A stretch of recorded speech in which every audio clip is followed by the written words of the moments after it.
Kelley Jones is a rare prospect at the cornerback position with elite height, weight, arm length, and traits to be a lockdown corner in the NFL.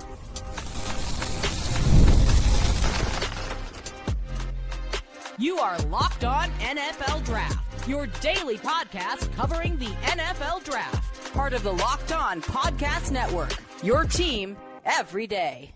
Welcome back to the Locked On NFL Draft Podcast. I'm Damian Parson. That's Keith Sanchez. And today's episode is brought to you by Odoo. Great organizations win because operations matter. And that's why you should get Odoo. Try for free today at odoo.com/lockedon. That's odoo.com/lockedon. And on today's episode, we're going to talk about arguably the tallest corner that we've discussed so far, Keith, over this week of talking corners. That's Kelley Jones from Mississippi State, the 6'4", 200-pound cover corner for the Bulldogs. I believe it's the Mississippi State Bulldogs. We're going to break down and tell you, explain our grades to you and what we kind of feel about him going into the college football season. Talk about some of the concerns with his skill set and with his profile. But as always, talk about the pros. And as I said, he's listed at 6'4", 200 pounds even.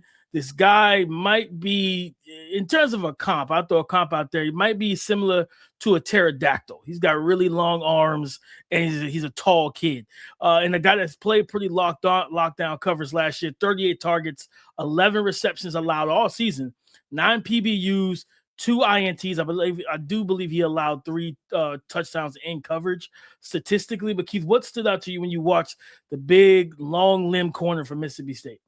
Yeah, I mean, essentially the length, right? And how his length is able to be disruptive. I forgot what corner that we discussed that I discussed the length too. I think his is just times 2 that, right? Like yeah. it's was it Leonard Moore? Yeah, it was Leonard Moore. 100% it was Leonard Moore. But this is another young man that, I mean, you're talking about at the line of scrimmage, wide receivers disrupting their release packages. You're talking about getting into their route, and he's a hands-on guy too, right? Mm-hmm. Like he's going to disrupt you. There's going to be some hand fighting, some hand combat throughout the route as long as he's in phase with you. And he'll show to be disruptive. And then also DP, the length transfers also to his ability to make plays on the football. This guy, I think he had 2 interceptions last year. Mm-hmm. Pretty solid interceptions too. You know, we talked about the quality of the interception. Yeah, pretty good quality interceptions that Kelley Jones had. So this is another young man. You're gonna look at the length, and then also I'll say this, that I thought for a taller cornerback prospect, I thought he had decently fluid hips. Usually when you start getting to the 6'3s, the 6'4s, the 6'5s at corners, I start to be out, right? Because we talked about it, the taller you are, that impacts your change of direction, right? And you need to be able to mirror and match wide receivers as they're going in and out of cuts, things like that. But I thought that he was fairly decent. You seen him even kick in, I think it was the Tennessee game that he kicked into the slot position for some reps and stuff like that. So I was actually I gave him more credit than I thought I would walking into it, or cutting on the film, however you want to put it, as far as his fluidity in certain areas.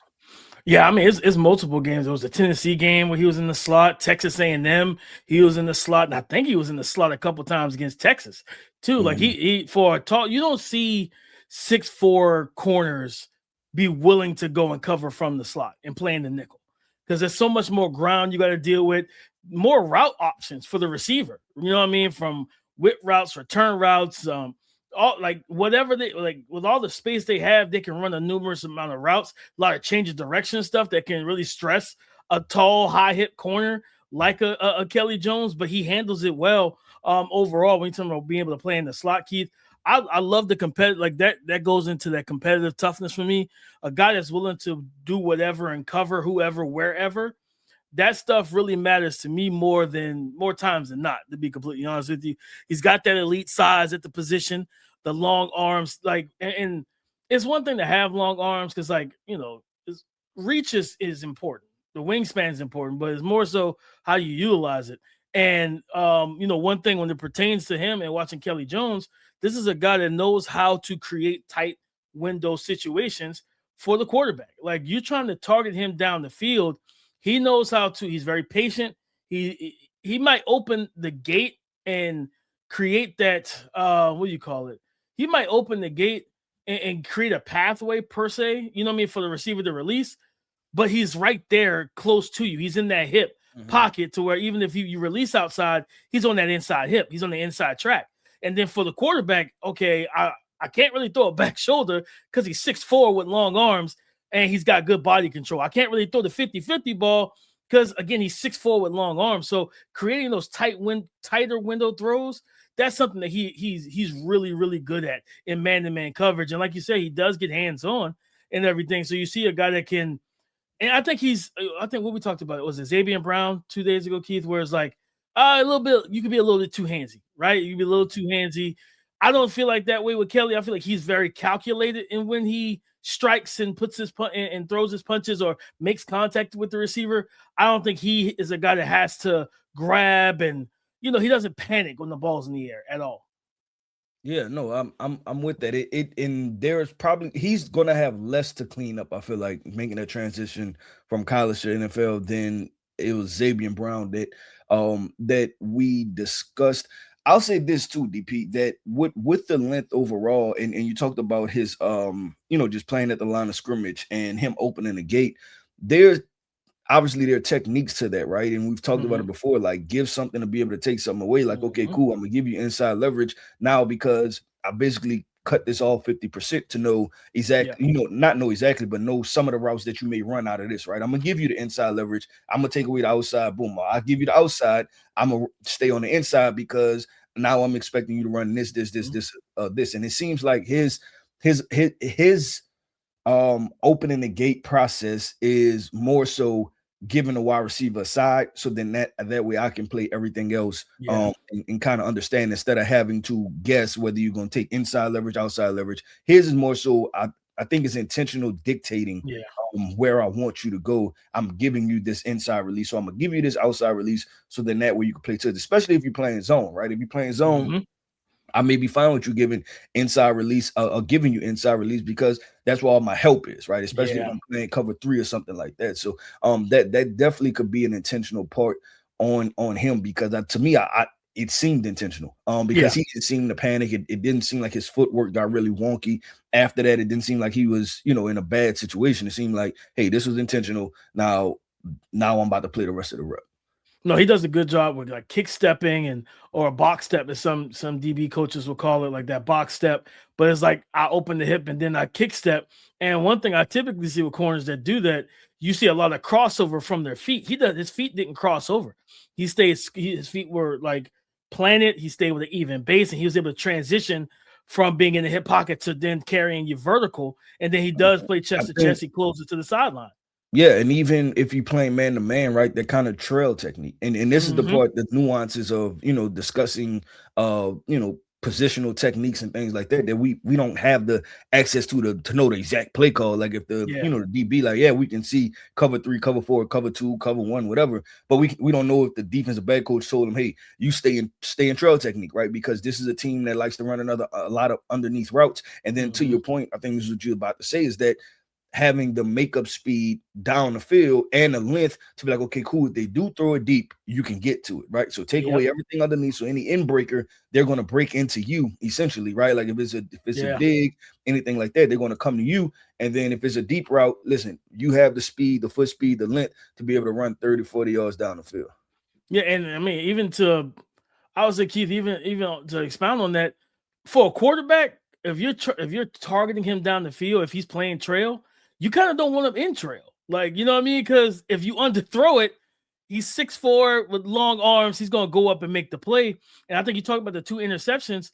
One of them was against, I think, I can't remember. One of them was against Marcel Reed. And he was playing, I think it might have been cover 3 and everything. So he's carrying vertical. His receiver breaks off on I think an out route or a stop route or whatever. Linebacker takes that guy. He replaces the safety, gets over the top. I think it was to the tight end up the seam, and he just jumps right. He like not undercut it. He worked over the top and beat the tight end to the ball, to the spot.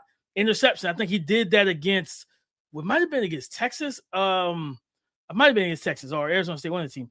But he's again cover 3. He's carrying vertical, and he passes off his guy to the safety, works back to I think it was either a corner route or a deep out route, and then he undercuts it, interception, right? So, and then watching him in man coverage too, Keith, because he did play against Jordan Tyson. That was one of the first big games he had of the season, and he fared well against JT. And he understands with that length, I can be patient at the line of scrimmage because I know whenever I do shoot my hands, I'm going to disrupt you either way. And knowing how to use his arm length is a big thing that he does very well. Yep, I agree with DP. Let's do this, man. Let's discuss some of the concerns in regards to Mississippi State cornerback Kelley Jones. Let's discuss that coming up next. Running a business shouldn't feel like you're trying to connect a bunch of systems that were never designed to work together. One app for accounting, another for inventory, another for sales, and somehow none of them talk to each other.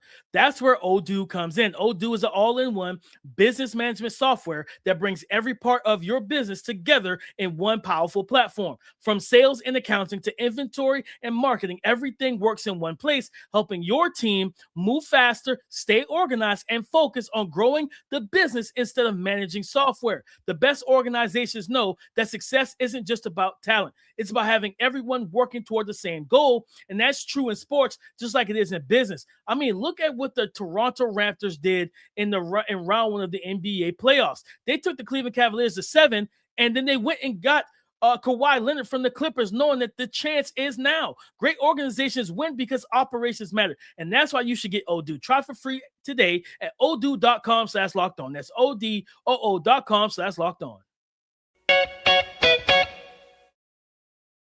Breaking down the concerns for Mississippi State CB1, their number one quarterback, Kelley Jones, Keith, 6'4", 200 pounds.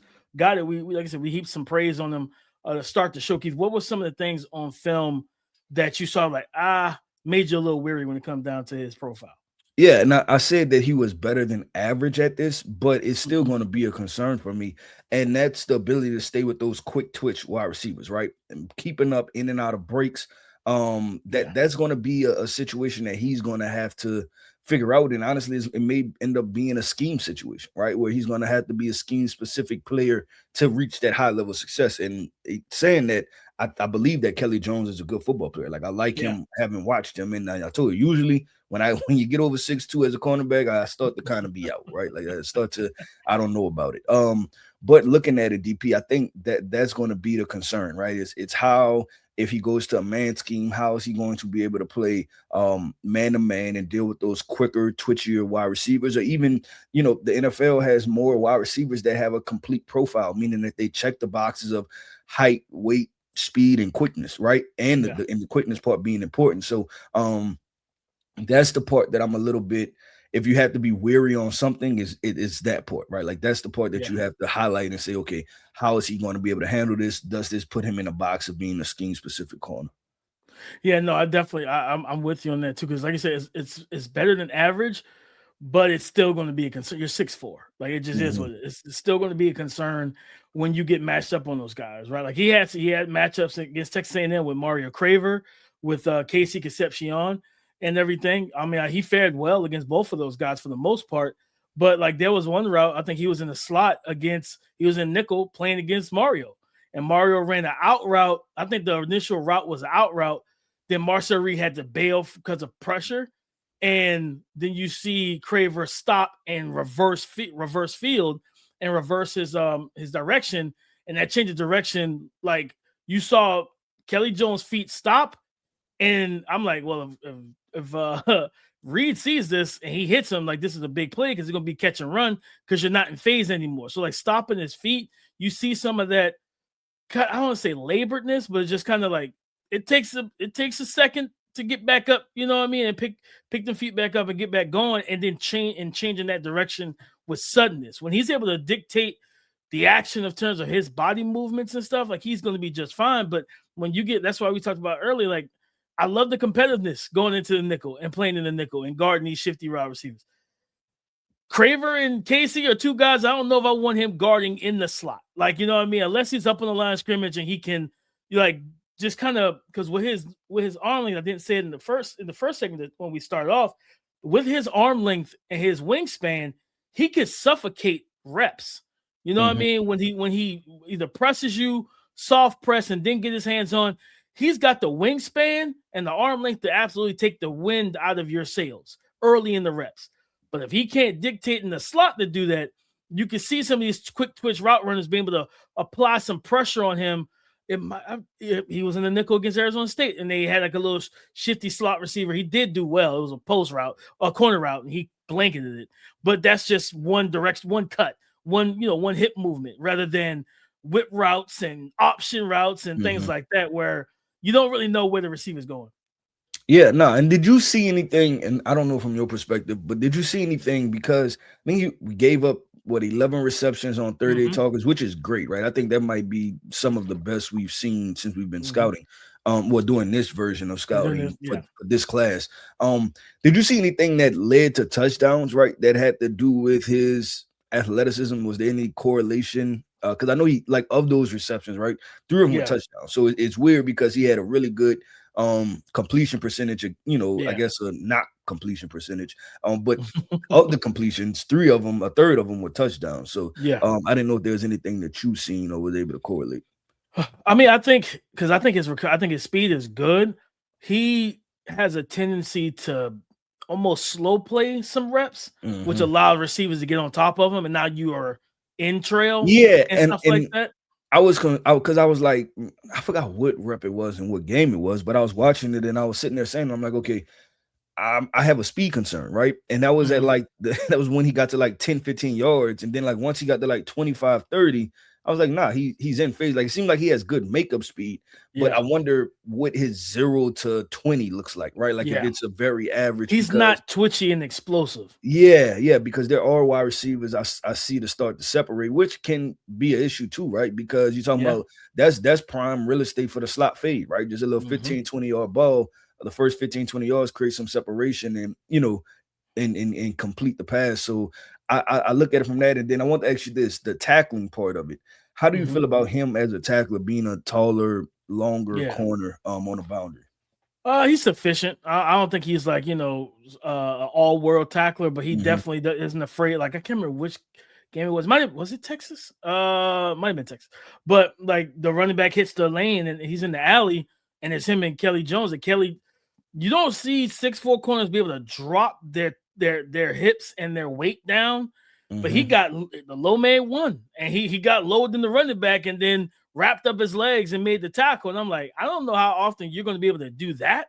You know what I mean? Like, because he got down real low to be able to grab and basically secure tackle the running back. But at the same time, that also puts you at risk of, in the NFL, the NFL running backs are so much better at converting speed to power. So, like, you try to get lower than them. Like, of course, you don't want to tackle them up high with your chest because you're taller than them.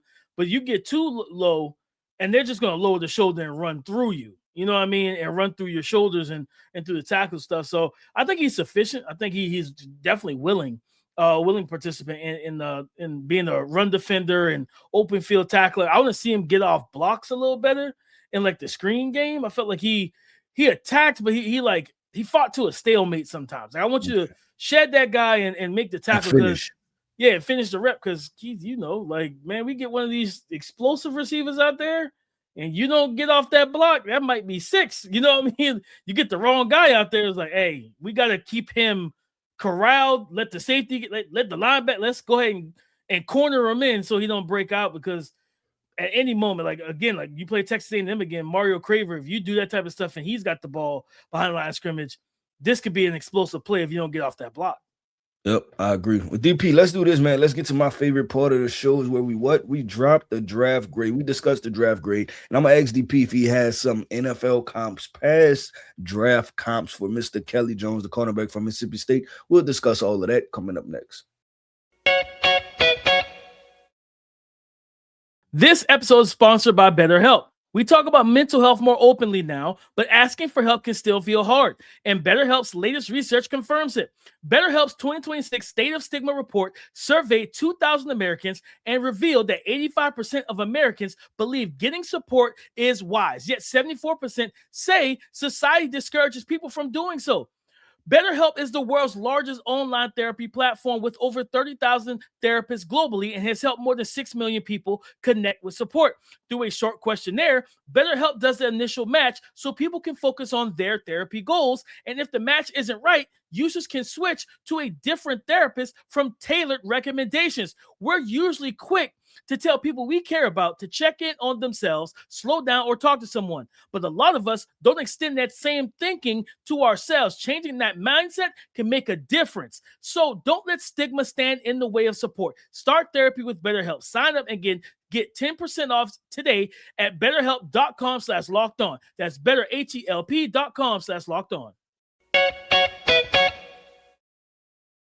Thank you for making Locked On NFL Draft your first listen of the day. And thank you for making the Locked On Podcast Network, the number one sports podcast network in America. It's all because of you. And always, guys, you're our everydayers. And you can join the Everydayer Club by going to lockedonnfldraft.supercast.com. You can get access to our private Discord channel. You can talk to me, Keith, and other listeners of this show. So definitely go tap into that, guys. But let's talk about the grades and potential comps for, because I feel like 6'4" at corner is such an anomaly. We don't see guys built like that playing corner. We usually see them opposite side of the ball playing wide receiver. Keith, what a grade? Explain the grade. What grade did you give Mississippi State CB1 Kelley Jones? Yeah, DP, and to your point, right? But I think this is exactly why you always have the cliche of, man, you go to these camps and the wide receiver line is so long. If some of these wide receivers just went to cornerback, they'll be okay, right? Because like you said, he would be probably 1 in a million if he was 6'4" playing wide receiver, right? There's a lot of 6'4" wide receivers. Ton of them. But corners, he may be the tallest prospect, and that's going to stand out when it comes to draft time, right? If teams love length and things like that. But to the draft grade, I gave him a second round grade, DP. I gave him a solid second round grade. At this point, I may even have him above Xavier Brown. I like what I seen from this young man, and I think there's a lot of things to pull from there. And if he is a scheme specific player, I feel really good about it, actually. Yeah. I feel really good about it because I like his process. I like that he doesn't appear to be sped up. I like his instincts. I like his ability to make plays on the football. He's a willing tackler. I told you I don't need linebackers at corner. I need you to be able to cover and make plays on the football, right? Yeah. So I like this young man.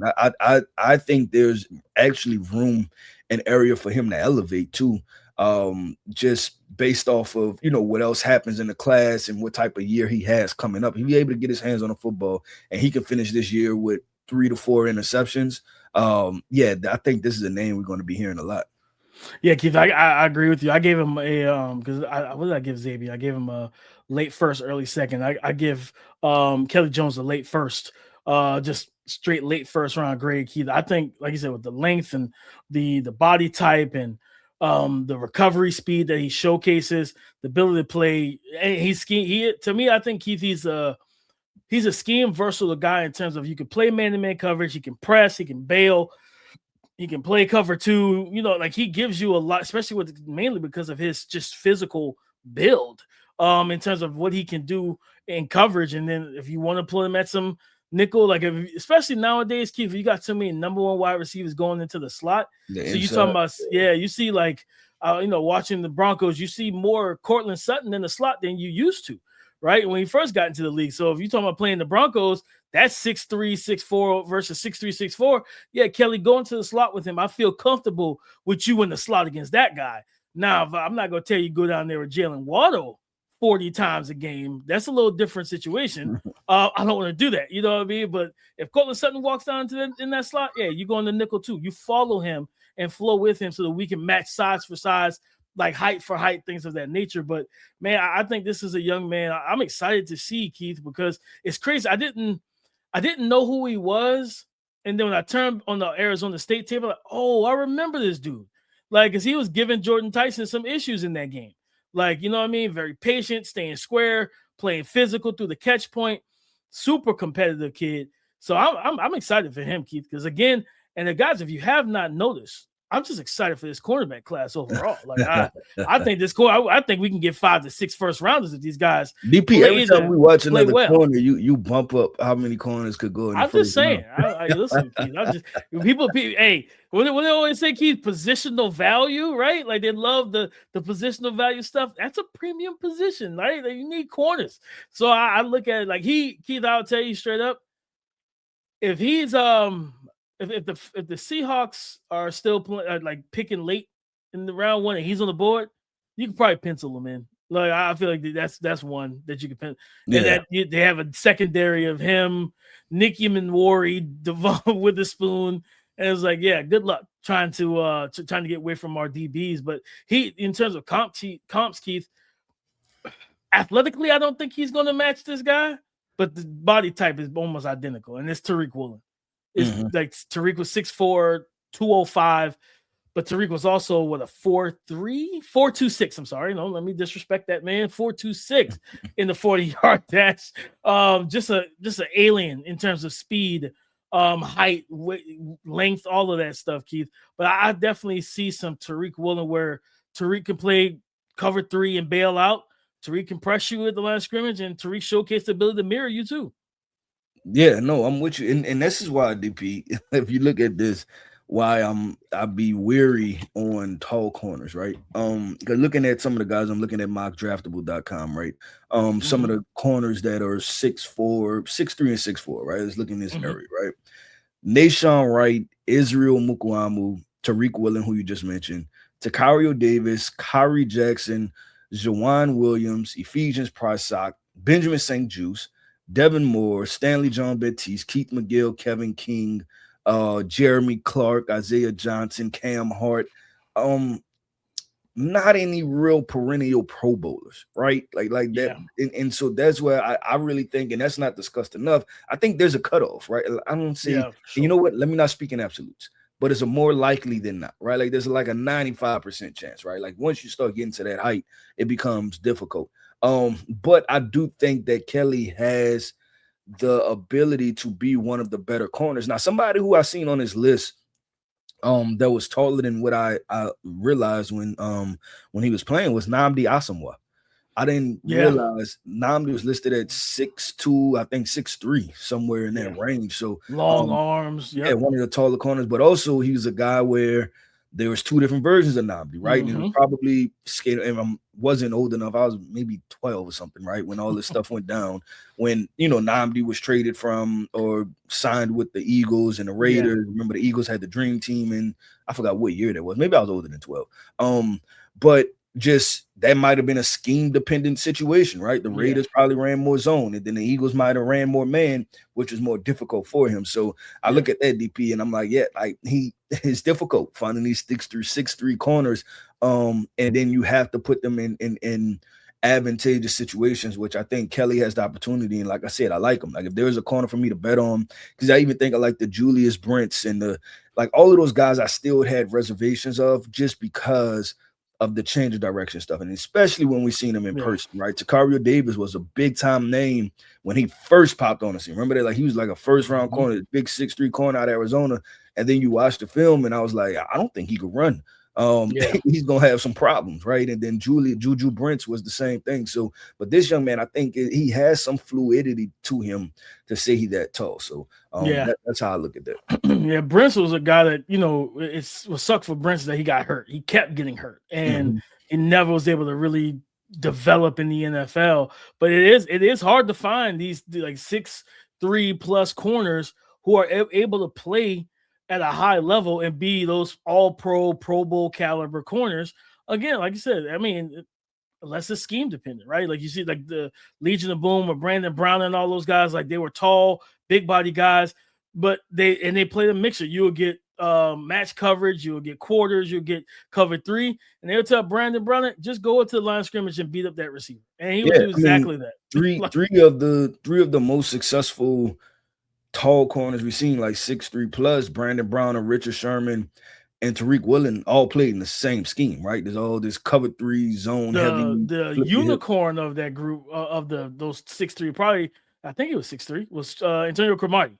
Coach Crow. Yeah, Like, yeah, you know what I yeah, mean? yeah, But that was the guy that was an elite athlete. Change of direction was there. Like, he could play press man. He could do it, literally everything. You know, he was a CB1 for some teams. You know what I mean? So he was kind of he was that like top shelf. You talking about going into a bar like, yeah, I want a drink. I want the top shelf stuff. Like, he's the top shelf of that 6'3" archetype. Him in terms of just full movement. Like, Sherman was ball hawk. No disrespect to Sherman.